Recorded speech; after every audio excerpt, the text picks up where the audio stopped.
I'm on the back of a motorcycle, and my hands are on Kira's hips as we fly down a red clay dirt road. It's day 2 of my new job as a Peace Corps volunteer in Burundi, Africa, and I am super excited to be here. But I am also more than a little nervous, because looking around me, everything is just really, really different. But it's okay, because Kira here is going to show me what I need to know.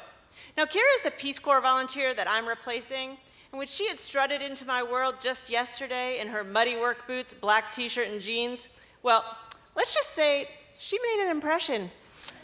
I knew within a day of meeting her that she was smart and competent, and she spoke the local language fluently, and she spat into the wind, and she did not follow the rules, and she was not at all like me. And as a package, well, it was just fantabulous. Now, Kira also has these really impressive muscular arms that she is now using to guide the motorcycle around the rocks on this road that we're on. And the wind's hitting my face, and we're just getting to know each other a little bit, and she calls out over her shoulder, "So, Shannon, anyone special back home?" Now, what flashes through my mind is the face of Sam. He's the sweet college boy back home who essentially asked me to marry him, and I had essentially responded by running off to join the Peace Corps. But this seems too complicated to explain, so instead I say, "No, not really. What about you?" Well, it sucks, but I just broke up with my girlfriend. Did I mention that I was bisexual?" Now, I lean way back from Kira, my brain frozen on the word bisexual. You see, I grew up in a small town in the middle of the country, and I'm not making this part up, Normal, Illinois. And this was 1993, so this was pre-Ellen and pre-internet as we all know it today. And up until a couple of weeks ago, nobody in my world had ever come out to me. Also, when I was a little girl, my mentally ill father had sat me down and carefully explained that being gay was caused by demonic spirits entering your body, like actual demons, probably from playing with a Ouija board too much, and I should never ever touch one. And while I didn't believe this even then, the overall image was really terrifying. And also, just for context, as I was growing up, I dated boys and later men, and for the most part, with a couple of exceptions to the contrary, I enjoyed my relationships with them and the sex. So I just assumed I was straight, or rather, more accurately, I didn't really think about it very much. And there may have been some signs bubbling up in the background of my life that I was not entirely straight, but at this moment, on this bike, I am not handling this news from Kira that she is bisexual all that well. But here's the thing. Yes, I may have seriously disappointed my traditional Midwestern parents by stepping off the life plan that they had for me of good, responsible job, marriage to a good man, kids. But at age 24, I'd come up with a new plan. I'd come here, and I was going to learn everything I needed to know. I would be the best Peace Corps volunteer ever, and then I would get a job in international development, and my parents would come around, and I would be loved, and I would be okay, and maybe I would even save the world. And so while this news from Kira was unwelcome, it was not going to derail my new plan. So I give myself a very strong internal talking to, and I say, "Shannon, you are being absolutely ridiculous. You've got 2 weeks to learn what you can from her, and then she's going home. This is a purely professional relationship." So our days go on like that. During the day, we'd be out on the motorcycle, and she'd show me the job, but then at night, we'd be back at the house. And there wasn't electricity, so there wasn't a lot to do. And so we'd usually end up out back around the fire, drinking. And I had some questions for this woman, because now I was insanely curious. So, how did you know you were bisexual? And have you ever slept with a man? Have you ever slept with a woman? And what exactly do your parents think about all of this? Kira had a huge grin on her face as she leans back in her chair and takes a drag on her cigarette and contemplates my questions. "Well, Shannon, it's quite simple.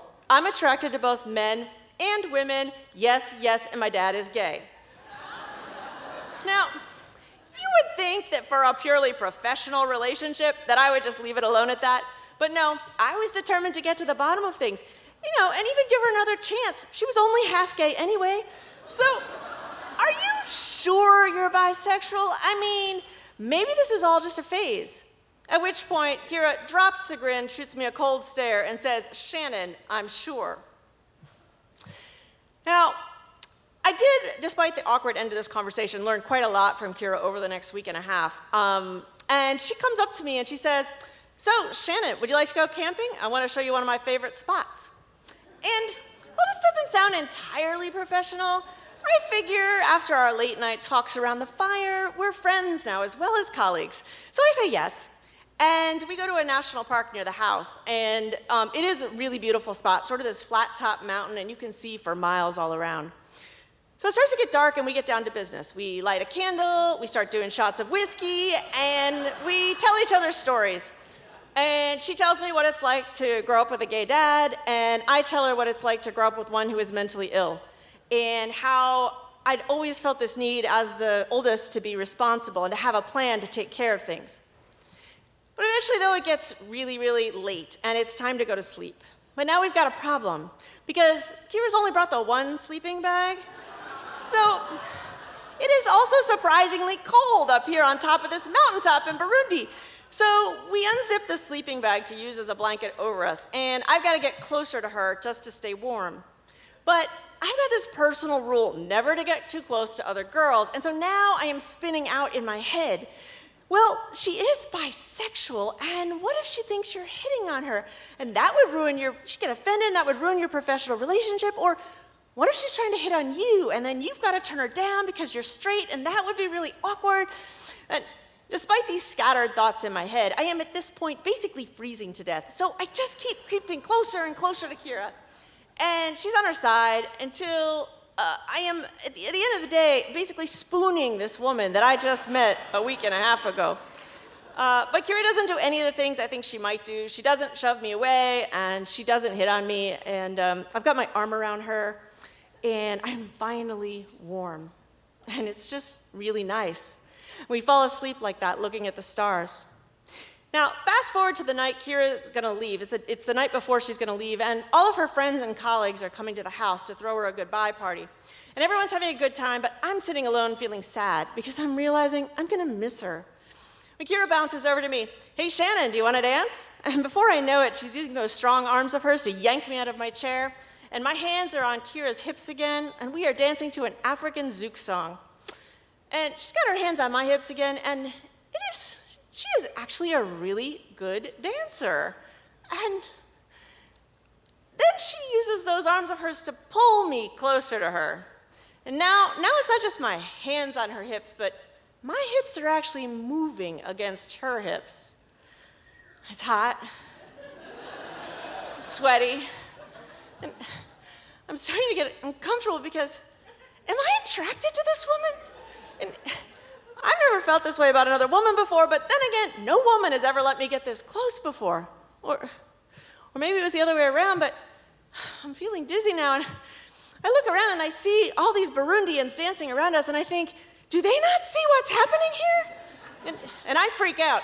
This was not part of any plan, and this was definitely breaking multiple rules. I had clearly read in the Peace Corps training manual that same-sex activity was illegal in this country, and I would get kicked out of the country, and my parents would find out, and then I'd be back to life without a plan again, and it was all just spinning way out of control. I need to get a beer, and I shove her away. Well, eventually, everyone clears out of the house, and I'm laying in the guest room on a single bed, and it's quiet and dark. I can feel the scratchy cotton sheets against my skin. And I know this is gonna sound weird, but I swear I can hear Kira breathing in the room across the hall from me. And I can't sleep because I keep thinking about how we'd been dancing together. And a thought pops into my head, "Shannon, it's your last chance, do something." But I don't know what I can possibly mean by this. I mean, was I a lesbian? This thought is very confusing because I had a boyfriend back home. I'd had lots of boyfriends back home, but then the obvious thought finally occurs to me. Well, maybe you're bisexual like her. But this thought so terrifies the shit out of me that I shut it down immediately. "Shannon, you are being ridiculous. This is a purely professional relationship, and she is leaving in the morning, and she is not even attracted to you. Go to sleep." But then from across the hall, "Hey, Shannon, it's our last night together." I just want you to know that I think you're smart and talented, and you're going to be an amazing Peace Corps volunteer. And also, I think you're as attractive as hell. And my feet are on the floor, and I am walking across the cold cement to her room. But I stop for a minute at the doorway, thinking, I know she's leaving in the morning, and unless I tell someone, or she does, nobody has to know what we might do together in the dark in that room. But this is suddenly very real now. I'm not straight. And these feelings that I had for women and for men, it had a name, bisexual.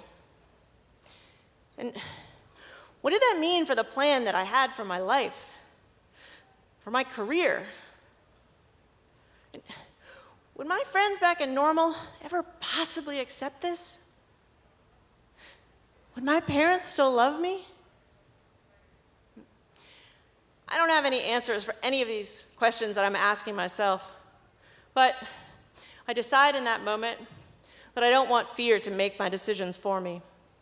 And also, by this point, I really want to go in that room. So I go in, and I reach out, and I touch her arm, and she pulls me into the bed next to her, and I lean over, and I kiss her. And she tastes like whiskey and cigarettes. And I don't even care because now she is kissing me back, and it is so amazing. And after a while, I pull away, and I must have had a look of fear in my eyes again, because now she says to me, Shannon, here's the part where you turn into a frog. And we both start to laugh, and what happens next is decidedly not professional. And while I won't pretend that this one night answered all of the questions that I had about my sexuality, because that really took years, I guess in the end, I did learn at least one thing I needed to know. Thank you.